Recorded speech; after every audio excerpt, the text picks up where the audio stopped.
Imagine waking up to the same leader you studied in history books. For 46 years, the people of Equatorial Guinea have not only one president, a man who grips power like a throne, never letting go. As of 2025, he is Africa's longest-serving head of state, and the reality of his decades in power is both astonishing and unsettling. So come with me for the untold story of Teodoro Obiang Nguema Mbasogo and what 46 years of rule truly means for his country and our continent. This is First Africa Voice, where we tell Africa stories raw, real, and without filters.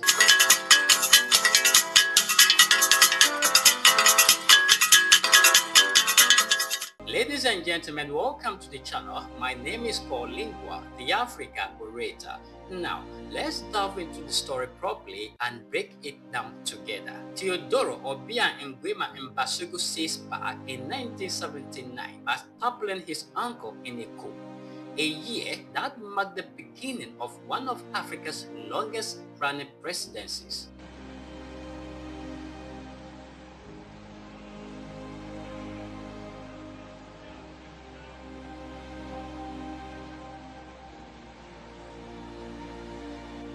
Before Teodoro Obiang came to power, Equatorial Guinea was ruled by his uncle Francisco Macias Nguema from 1968 to 1979. Francisco had started as the country's first president after independence from Spain, but quickly became known as one of Africa's most brutal dictators. Teodoro Obiang Nguema Mbasogo, then Deputy Minister of Defense, led a military coup against his uncle.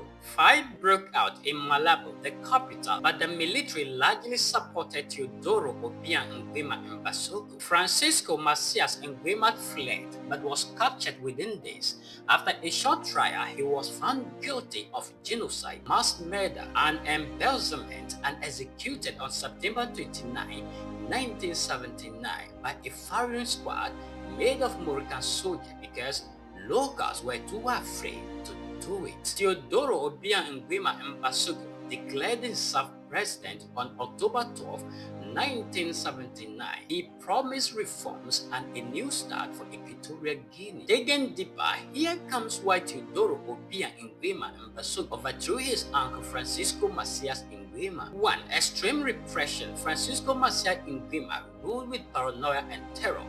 Thousands of people were killed, jailed, or forced into exile. Political opponents, teachers, intellectuals, and even members of his own family were executed. 2. Collapse of the economy. Under Francisco Macias, Equatorial Guinea's economy completely collapsed. Schools and hospitals shut down. Cocoa production, the main export, fell sharply.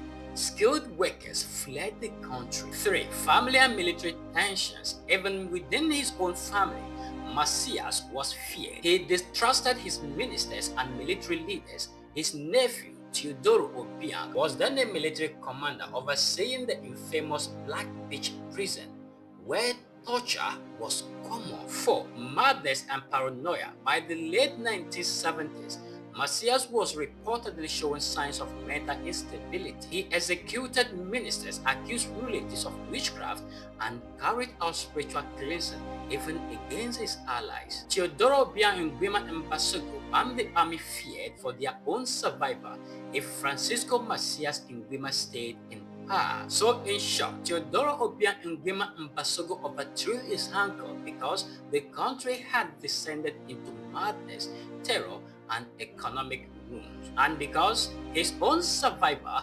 depended on removing Francisco Macias Nguema. But while he ended some of his uncle's worst excesses, his own rule also became authoritarian. Fast forward to 2025, and Teodoro Obiang Nguema Mbasogo is still in power 46 years later, making him Africa's longest-serving president. Over 46 years, he has turned Equatorial Guinea, one of Africa's smallest nations, into a state where absolute power intertwines with oil wealth, global scrutiny, and internal silence. Equatorial Guinea, despite its oil riches, remains one of the poorest places on earth. the country's GDP per capita sit far behind the wealth of the elite. Human rights violations are widespread, political freedom nearly non-existent. Teodoro Obiang Nguema Mbasogo has held tight for decades through constitutional changes, suppressed opposition, and loyal military control, ensuring there is almost no democratic rotations in sight. African leadership has often meant longevity.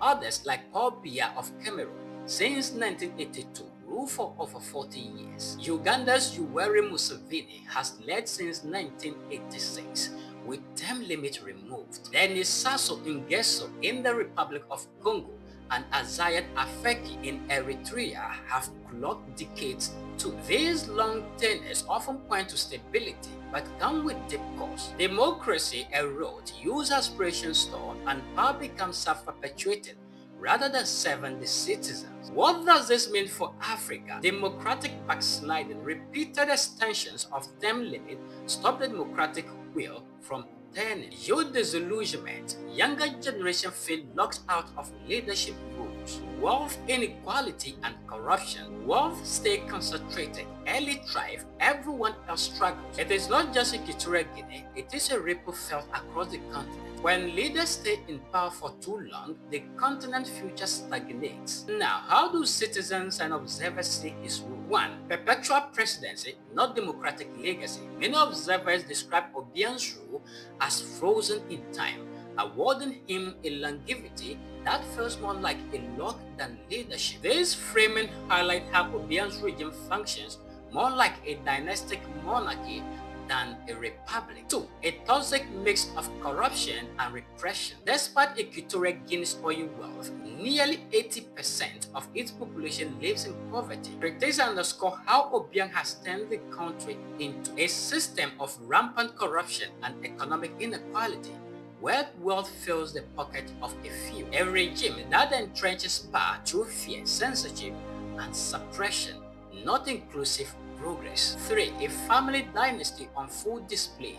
Teodoro Obiang's son, Teodorin, is often highlighted as both a symbol of excess and potential successor. Media portrays him living lavishly, owning luxury cars, properties, and infamous Michael Jackson memorabilia. A UK court tried to seize his asset.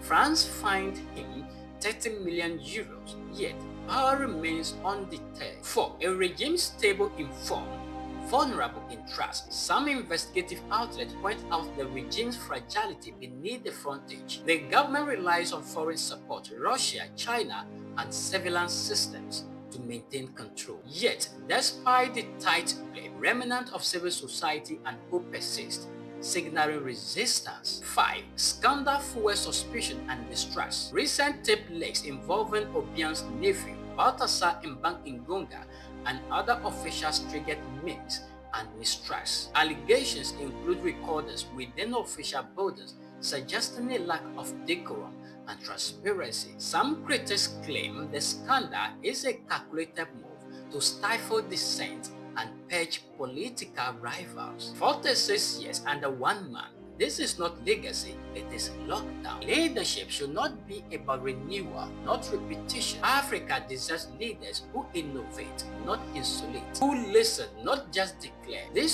story of a frozen presidency is a warning we cannot ignore. Let's open the conversation. What are your thoughts on leadership and longevity in Africa? Drop your insight in the comments section. Don't forget to like, share, and subscribe to First Africa Voice and turn on the notification bell, because telling Africa's story means imagining a future that moves forward. Think for Africa. Well, the dew of the day has crept upon our thoughts, and nature must obey its necessity. Here is where we bring down the curtains. Until we meet again, my name is Paul Lingua, the Africa Orator.